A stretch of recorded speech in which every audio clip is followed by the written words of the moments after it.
yourself and then each one of your athletes, there's some recordings on, make sure they get their names. Okay. I'm Jason Hamilton. I'm the head baseball coach at Cardinal Gibbons High School. This is our senior co-captain, Michael Cass. This is our pitcher. This is our junior co-captain catcher. This is Eddie Marshall. And that's our junior pitcher who just closed out the day, Jack Campbell. Coach, if you'd like to make a statement about the game, you can. Otherwise, we'll go to questions. Yeah, we've been talking about all week that we haven't been back since 2019. And, as I'm getting older, I think this is my 26 years as a coach. Last time we were here, I remember looking back at the field and wondering if we were ever going to get back, And it was such a good feeling to be able to get back with this bunch of boys and this bunch of coaches and the supportive parents in our administration and for our school, because we take so much pride in that. To do that and have these boys experience what we got to experience in 2019 is a very special thing for us for this specific crew. So just a typical Cardinal Gibbons baseball game today. The three guys have been carrying us here for, it seems like, the last month and off season, and then it's pretty fitting that Mike and Eddie and Jack are here with me right now, getting ready to answer some questions and getting ready to play for a state championship. Yeah, Jason, close games and pitching has kind of been all year, so it's almost poetic that it came down to it. I don't think we know anything different. That's just this is kind of who we are. That's Cardinal Gibbons baseball right now. And the whole year. If there's one word that could describe our team, I think it's grit. Gritty, workman-like, business-like, never out of it. Counter punch, counter punch, that kind of thing. And that's just a testament to these boys' character and how hard they play and how proud they are to play for our school. Oh, and Michael's effort on a hot day and everything. Well, listen, Mike Cass, had a very serious surgery a couple years ago, and this is the first year that he's been back and thrown off the mound in a year and a half. He's going off to UCF. He's going to be a UCF commit. Going to go there in the fall. He could have shut this down, 2 months ago, and I would have said, Mike, no problem. I just told him in the dugout after the game. I told him the same exact thing. You could have shut it down, and the one thing that he said to me was, "I love this program. This is the best program that I'm ever going to play for, and I'm playing for this program, for the coaches, for the players." And he said that word to word for me as I was crying and he was hugging me. Mike, talk to me about that journey that you've gone through and the culmination of it today, being able to come out of the state semifinal and pitch the way you did.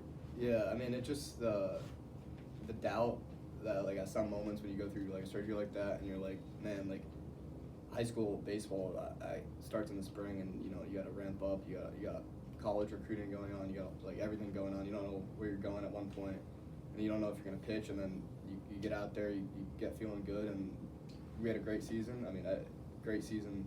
It's gonna keep going, and it's just the best feeling, because at one point I was like, am I gonna pitch in the spring? Am I gonna pitch in college? At that point I was just a lot of doubt. So the fact that the doubt's gone, and I know I'm pitching who I used to be and even better, it's the best feeling you can ever describe. And then just to step on a mound like this is Right. entering home with the Twins Yeah. and everything at stake. Yeah. Is it just kind of? Yeah, it's surreal. You look into the stands and you're like, you look behind you, you look everywhere, and you take it in, and you're like, yeah. It's good. It's a good feeling for me, because I know I'm meant to be there. We're meant to be here. And that's the best part of it, because we're not just playing there. We're meant to play there, and we did our thing and just played a Cardinal Gibbons baseball game. Jack, talk to me about coming in, 1-run lead. I guess you had that a lot this year, just scraping out a 1-run lead, having to gobble up some outs there in the last 2 innings. Talk to me about having to come out there and do that. It was great when we got that 1-run lead, and then I knew it's a great hitting team, but I had to come in, fill up the zone, and let my defense work. That's a really good hitting team, and we got the job done. Eddie, we saw a lot of the things that you've been known to do this year. I'm curious, which one was your favorite? Was it the hit, or was it throwing the runner out? We got runs on the hit, so obviously probably the hit. But really just playing hard as a team. Defense wins games. A little hit there, here and there, base running, walks. Biggest thing is walks, man. We have good at-bats. Have someone come up with the hit. Gets the job done, that's it. Can you talk about your at-bat, Eddie, on the pitch? What did you do? There's 2 outs. Yeah, he didn't have to throw me something, but he did. And take advantage of it, hit it. That's it. Play hard, have fun. When you don't let the whole situation get to you and have fun, play every bat like it's your last, then it's not that hard. What kind of hits did you get? I got a fastball. Fastball. Yeah. And you've been a big hitter, in terms of big hits all year. Yeah. How do you relish it? How do you prepare for it? To kind of be the guy. Just don't let the moment get to you. That's it. Everything's the same. Just pitch after pitch. Don't think about the next one. Don't think about the past. Just stay in the present. Either pitcher can talk about this, maybe you can't talk about this, but we were up in the press box sort of fascinated by the strike zone today. Careful, guys. Mike, speak to this as far as, do you have to adjust as a pitcher a little bit, or I mean- seemed like it was? Eddie probably has some other words, but for me, I mean, Passing that one off. yeah, I appreciate it. It's night and day difference from my regional final experience where I had to throw it through a PVC pipe, but you know, it helps when you're in a moment where you got runners on, you gotta make pitches. You know, it obviously helps. You know, just 2 strike pitches, you can get a little inch or ball or two off the plate, ball or two this way. It's big, and I think Eddie and his fellow hitters have a couple other words to say about it.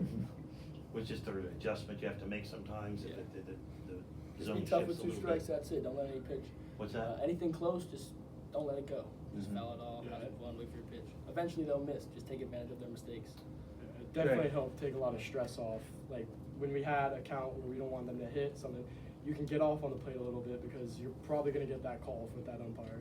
Yeah, so it 'cause helped out a lot. That's actually, that helps the pitchers, I For mean, sure, that's yeah. tougher for the hitters, I Yeah. guess, Yeah. so.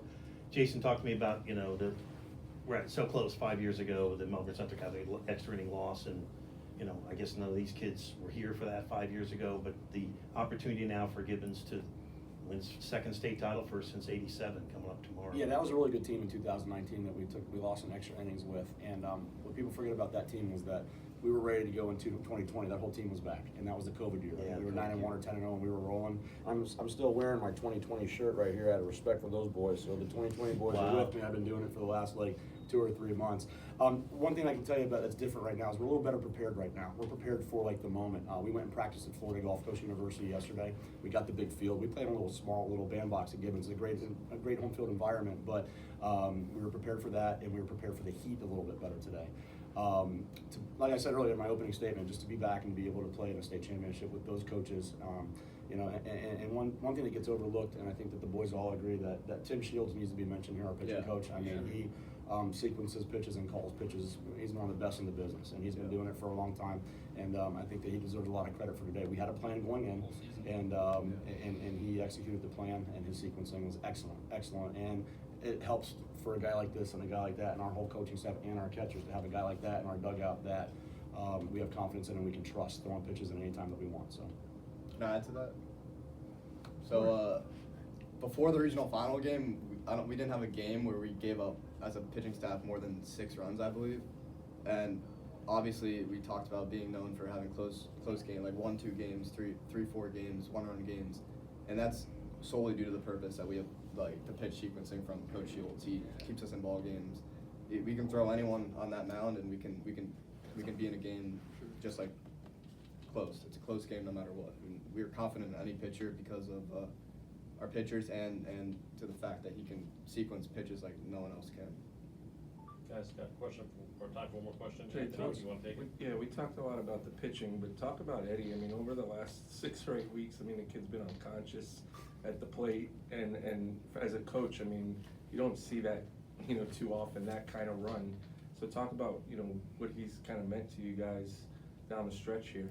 Well, yeah, I mean, people are just, I don't know why people pitch to him anymore. I mean, just walk him. I mean, nobody on base, you know, to start the inning, just put him on, you know.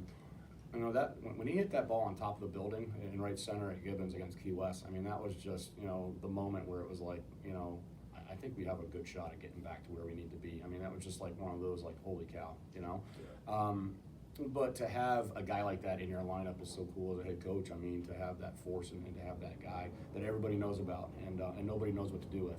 You know, they had that guy today. You know, that shortstop, that number 3 hitter is the best hitter we've seen all year long. He's a good one, the Florida commit. And we had a good plan against him, and he still hit it. So when you have guys like that on your team, you know, it's a good thing for that team, not for the opposing team. But I'm glad that Eddie Marshall's on our team right now. Especially as a backstop, at least, you know.